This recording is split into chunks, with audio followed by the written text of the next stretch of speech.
ದರ್ಶನ್ ಆಪ್ತ ಮಲ್ಲಿಕಾರ್ಜುನ್ ಪತ್ರ ಬರೆದ್ರ. ಕಾಣೆಯಾಗಿದ್ದ ಮಲ್ಲಿಕಾರ್ಜುನ್ ಹೆಸರಲ್ಲಿನ ಪತ್ರ ದಿಢೀರ್ ವೈರಲ್ ಆಗಿದೆ. ಕಳೆದ 5 ವರ್ಷಗಳಿಂದ ನಾಪತ್ತೆಯಾಗಿದ್ದಂತ ಮಲ್ಲಿಕಾರ್ಜುನ್ ಇದೀಗ ದರ್ಶನ್ ಜೈಲಿಗೆ ಹೋಗ್ತಾ ಇದ್ದಂತೆ ಪತ್ರ ಬರೆದಿದ್ದಾರೆ. ಹಾಗಾದ್ರೆ ಆ ಪತ್ರ ಬಂದಿದ್ದು ಎಲ್ಲಿಂದ?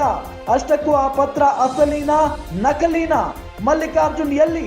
ಮಲ್ಲಿಕಾರ್ಜುನ್ ಬರೆದಿದ್ದಾರೆ ಎನ್ನಲಾದಂತ ಪತ್ರದಲ್ಲಿ ಏನಿದೆ?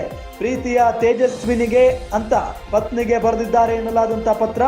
ತುಂಬಾ ಸಾಲ ಮಾಡಿದ್ದೇನೆ, ತೀರಿಸಲಾಗದ ಸ್ಥಿತಿ ತಲುಪಿದ್ದೇನೆ, ಕಷ್ಟಪಟ್ಟು ದುಡಿದು ಸಾಲ ವಾಪಸ್ ತೀರಿಸಿ ನಿಮ್ಮ ಮುಂದೆ ಬರ್ತೀನಿ.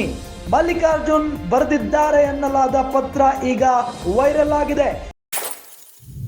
ಆ ಪತ್ರದಲ್ಲಿ ಏನಿದೆ ಅನ್ನೋದನ್ನ ಗಮನಿಸ್ತಾ ಇದ್ದೀವಿ. ಅವರ ಪತ್ನಿ ತೇಜಸ್ವಿನಿಗೆ ಬರೆದಿದ್ದಾರೆ ಅನ್ನಲಾಗದಂತ ಪತ್ರ ಇದು.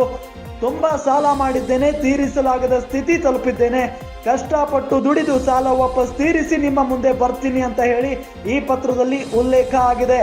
ಹಾಗಾದ್ರೆ ಕಾಣೆಯಾಗಿದ್ದಂತ ಮಲ್ಲಿಕಾರ್ಜುನ್ ಎಲ್ಲಿದ್ದಾರೆ? ಯಾವ ಊರಲ್ಲಿದ್ದಾರೆ? ಜೊತೆಗೆ ಈಗ ದಿಢೀರಂತ ಪತ್ರ ಬರೆಯೋದಕ್ಕೆ ಕಾರಣ ಏನು ಅಂತ ಹೇಳಿ ಒಂದು ಪ್ರಶ್ನೆ ಇದೆ. ಜೊತೆಗೆ ಅವರೇ ಪತ್ರ ಬರೆದಿದ್ದಾರಾ? ಈ ಪತ್ರ ಅಸಲಿನ ಅಥವಾ ನಕಲಿನ ಅನ್ನೋ ಪ್ರಶ್ನೆಯೂ ಕೂಡ ಇದ್ದೇ ಇದೆ.